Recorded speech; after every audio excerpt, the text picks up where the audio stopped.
मैं करमजीत राजकीय उच्च प्राथमिक संस्कृत विद्यालय संग्रिया से अपने आज कक्षा 8 विषय गणित की जो प्रश्नावली है पांचवी आंकड़ों का प्रबंधन, इसमें क्या कुछ दिया है इसके बारे में पढ़ेंगे।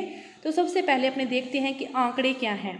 आंकड़े किसे कहते हैं कि जो सभी स्थितियां होती है, कोई भी अपने पास स्थितियां हैं, अपने कोई क्लास में टेस्ट ले रहा है कोई टीचर, तो सभी बच्चों के कितने कितने नंबर आए हैं, जैसे किसी के 2, किसी के 3, किसी के 4, तो उस टीचर के लिए ये सब क्या है, आंकड़े हैं। सभी स्थितियों को क्या कहते हैं, आंकड़े कहते हैं।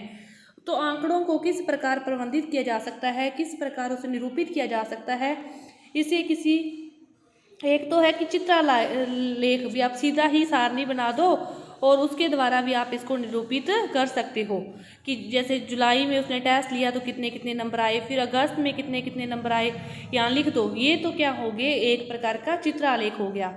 दूसरा है वो क्या है, एक दंड आलेख है कि जिसमें समान चौड़ाई के डंडों का प्रयोग करके सूचनाओं को लंबाइयों के मानों के समानुपातिक दर्शाई जाती है, उसे क्या कहते हैं, दंड आलेख कहते हैं। कि 2003, 4, 4, 5 में ऐसे आपको समान जितनी है उनकी जो लंबाई है सभी की ये क्या है, समान है, इनकी चौड़ाई है, तो उनके अनुपातों में उनको दर्शाया जाता है, तो इसे क्या कहते हैं, दंड आलेख। और यदि दो चीज़ों की तुलना करते हैं, दो दो बना देते हैं एक ही स्थिति में, तो उसे क्या कहते हैं, द्विदंड।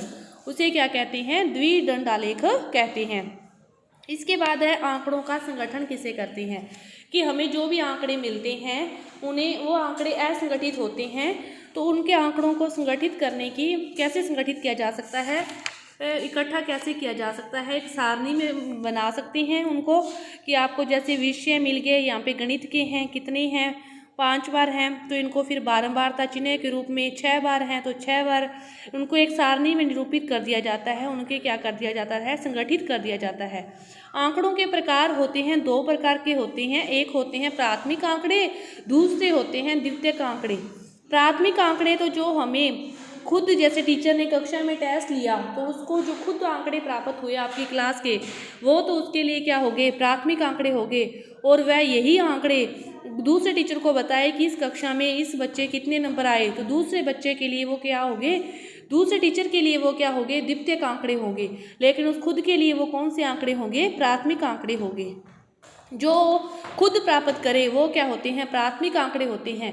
न्यूज़पेपर अपने पढ़ते हैं, अपने लिए वो द्वितीयक आंकड़े हैं, लेकिन पत्रकार जो उसको लेके आता है उसके लिए वो कौन से आंकड़े हैं, प्राथमिक आंकड़े हैं। इस प्रकार आगे आंकड़ों का वर्गीकरण किया जाता है, वर्गीकृत और अवर्गीकृत के रूप में। तो ये आंकड़े हैं, तो ये कौन से आंकड़े हैं, वर्गीकृत आंकड़े हैं। इसके बाद देखो प्रश्नावली में क्या दे रखा है 5.1 में आपको, कि एक आयत चित्र में किसी को दर्शाया जा सकता है या नहीं दर्शाया जा सकता, कि एक डाकिया के थैले में विभिन्न क्षेत्रों के पत्रों की संख्या है, तो उसको आयत चित्र में दर्शाया जा सकता है या नहीं दर्शाया जा सकता है, ये अपने को देखना है। आयत चित्र क्या कहता है अपने को, आयत चित्र कहता है कि उनके जो आंकड़े हैं उनको क्या हो, इकट्ठे संगठित रूप से अपने समान अनुपातों में वर्गीकृत कर सकें। लेकिन ये जो अपने आंकड़े हैं कि एक डाकिये के पास, तो वो एक समान नहीं हो सकते। खेलकूद प्रतियोगिता में प्रत्याशियों की ऊंचाई है, वो देखो सभी की जो ऊंचाई लगभग होती है एक कक्षा के विद्यार्थियों की इकट्ठी रेगुलरिटी होती है, तो इसको दर्शाया जा सकता है। इसी तरह जातियों की संख्या को दर्शाया जा सकता है। इसके बाद जो क्वेश्चन है देखो 5वां, इसमें देख उत्तर देना है इसको देखते हुए कि अधिकतम विद्यार्थियों ने कितने घंटों तक टीवी देखा, तो सबसे ज़्यादा अधिकतम विद्यार्थियों ने कितने घंटों तक टीवी देखा, अधिकतम विद्यार्थियों ने कितने घंटों तक टीवी देखा, तो देखो जो सबसे ज़्यादा जो टीवी देखा है कितने विद्यार्थियों ने देखा है, 4-5 घंटे, 4 से 5 घंटे। और 4 घंटों से कम, 4 से कम कितने विद्यार्थी हैं, इन सभी का क्या कर लें, टोटल कर लें अपने 22, 8, 4 का।